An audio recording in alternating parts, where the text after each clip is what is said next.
Assalamualaikum warahmatullahi wabarakatuh.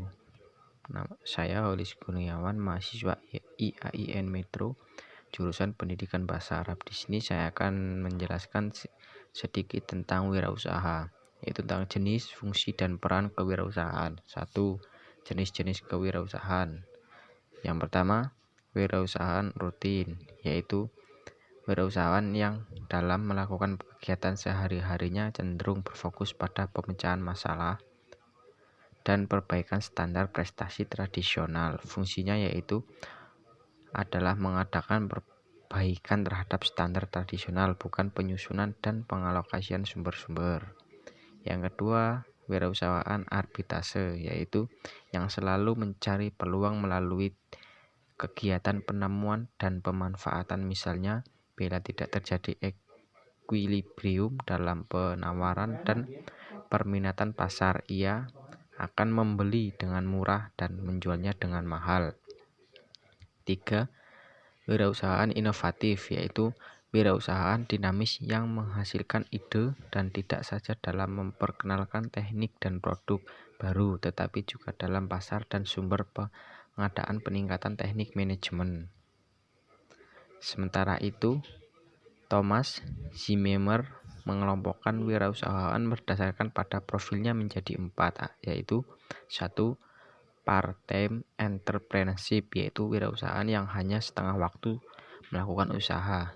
2. Home-based new ventures, yaitu usaha yang dirintis dari rumah atau tempat tinggal. 3. Family-owned business, yaitu usaha yang dirintis dari rumah atau dimiliki oleh anggota keluarga secara turun-temurun. 4. Co-preneurs, yaitu usaha yang dilakukan oleh 2 orang wirausahaan yang bekerja sama sebagai pemilik dan menjalankan usahanya bersama-sama. Yang kedua, fungsi kewirausahaan. Fungsi kewirausahaan dibagi menjadi 2, yaitu fungsi makro dan fungsi mikro. Fungsi makro, yaitu wirausaha berperan sebagai penggerak, pengendali, dan pemaju perekonomian suatu bangsa. Hasil-hasil dari penemuan ilmiah, penelitian, pengembangan ilmu pengetahuan, dan kreasi-kreasi baru dalam produk, barang, dan jasa-jasa yang berskala global. Hal ini merupakan proses dinamis wirausaha yang kreatif, bahkan wirausahalah yang berhasil menciptakan lapangan kerja dan mendorong pertumbuhan ekonomi. Secara kualitatif, fungsi makro ini diperankan oleh usaha kecil. Berikut adalah peranannya dalam perekonomian nasional. Usaha kecil memperkokoh perekonomian nasional yang berperan sebagai fungsi pemasok, fungsi produksi, fungsi penyalur, dan pemasaran bagi hasil produk-produk industri besar. Usaha kecil dapat meningkatkan efisiensi ekonomi, khususnya dalam menyerap sumber daya yang ada. Usaha kecil yang dipandang sebagai sarana pendistribusian pendapatan nasional, alat pemerataan dalam berusaha, dan pemerataan dalam pendapatan. Fungsi mikro. Peran wirausaha adalah penanggung resiko dan ketidakpastian, mengkombinasikan sumber-sumber ke dalam cara yang baru dan berbeda untuk menciptakan nilai tambah dan usaha-usaha baru. Menurut Marzuki Usman, secara umum, wirausaha adalah menciptakan nilai-nilai barang dan jasa di pasar melalui proses perkombinasian sumber daya dengan cara-cara baru yang berbeda untuk dapat bersaing. Nilai tambah tersebut diciptakan melalui 1. Pengembangan teknologi baru, penemuan pengetahuan baru, perbaikan produk dan jasa yang ada. Peran kewirausahaan. 1.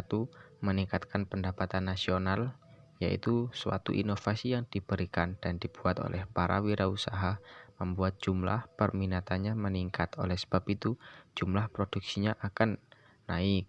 Produksi inilah yang mampu meningkatkan pendapatan negara. 2. Membuat lapangan pekerjaan.